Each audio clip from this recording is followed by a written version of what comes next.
মেদিনীপুর জেলার রামনগর বিধানসভা কেন্দ্রে রামনগর ২ নম্বর ব্লকের পঞ্চায়েত সমিতি সদস্য মাধবেন্দ্র সাউ চ্যালেঞ্জ ছুড়ে দেন এলাকার বিধায়ক অখিল গিরিকে। ২০ বছরের কি কাজ করেছেন খতিয়ান প্রকাশ করুন। আমরা ১.৫ বছরে কি কাজ করেছি আমাদের পঞ্চায়েতে তা আমরা তুলে ধরব।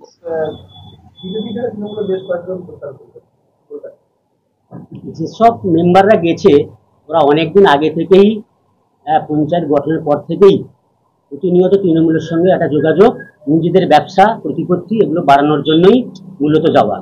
এটা শুধু সময়ের অপেক্ষা ছিল। ওরা আজকে তারা গেছে, এতে নিয়ে আমার দল কি আমার পালদি অঞ্চল বিজেপি কোনো প্রকারে ভাবিত নয়। এটা ২৬-এ প্রমাণিত হবে। পালদি অঞ্চল বিজেপি তৃণমূলের প্রত্যেকটা বুথে জামানত জব্দ হবে। এটা মিলিয়ে নেবেন। আমি আজকে এই বাইটে বলে গেলাম, ২৬-এর পরে বাইটটা মেলাবেন আমার কথাটা। আর একটা কথা বলছিলেন, উন্নয়নের প্রসঙ্গে বলছিলেন।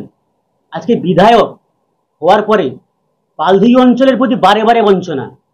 এই বঞ্চনার প্রমাণ জেলা পরিষদের লিস্ট, ব্লকের লিস্ট দেখলে আপনারা দেখতে পাবেন। যে তৃণমূল উন্নয়নের কথা বলছে, তা হামিরপুর হাসপাতাল বিল্ডিং নির্মাণ করতে পারে না। বিল্ডিং করতে গিয়ে কাটমানি খেয়ে বিল্ডিং মাটিতেই থেকে গেছে, টাইডিম হয়ে থেকে যে উঠতে পারেনি। সেই তৃণমূল মুখে উন্নয়ন মানায়? যে হামিরপুর যে ব্রিজ নিয়ে করে পঞ্চবার্ষিকী পরিকল্পনা, যেটা ইরিগেশনকে দিয়ে সয়েল টেস্ট করিয়ে জেলা পরিষদ কাজ করছে। কার কাজ করার কথা ছিল, করছে কে? অযোগ্য লোককে দিয়ে কাজ করানো হচ্ছে।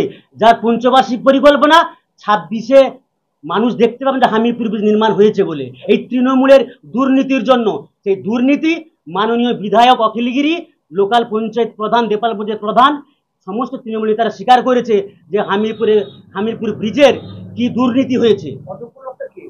অযোগ্য তৃণমূলের প্রত্যেকটা মানুষ এবং বিধায়ক এবং মমতা ব্যানার্জির সহ এই দলটাই দুর্নীতি করাপশনে ছেয়ে গেছে। আর সেই করাপশনের নেতারা দু একজন গেছে, ওদের পরিবারের একটা ভোটও পেতে পারবে না। ও যে দু একজন, যে ৪ জন নেতা আমাদের গেছে, ওদের ব্যক্তিগত ভোট নেই। ও বিজেপির প্রতীকটা ছিল বলে জিতেছে। এরপরে যদি জিততে পারে, প্রমাণিত করব আমি যে তৃণমূলের বিরুদ্ধে জিততে পারে কিনা টিকিট নিয়ে। তৃণমূল তো কোশ্মিন কালে ওদের টিকিট দিবে না। আর যদি জিততে পারে, যদি প্রমাণ করবে যে হ্যাঁ জিতেছি। আর পালদি অঞ্চল আমার পঞ্চায়েত সমিতি জায়গায় ৩ জন গেছে, ওই ৩ জন মেম্বারের ব্যক্তিগত বায়োডাটা সারা পালদি অঞ্চল আপামর জনসাধারণ, মা বোন সবাই জানে ওই ব্যক্তিগত লাইফ কি আছে। আর ওইসব দুর্নীতি কথা ওইসব বলে লাভ নেই।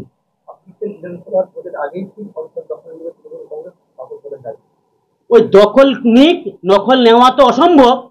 তৃণমূলের দু একজন আমাদের সাথে যোগাযোগ করছে, যাতে আগামী দিন সনাতনী অস্তিত্বকে রক্ষার জন্য যে বিজেপি ছাড়া উপায় নেই, তারা যোগাযোগ করছে। অঞ্চল ভেঙাতে অনেক দূরস্থ ব্যাপার।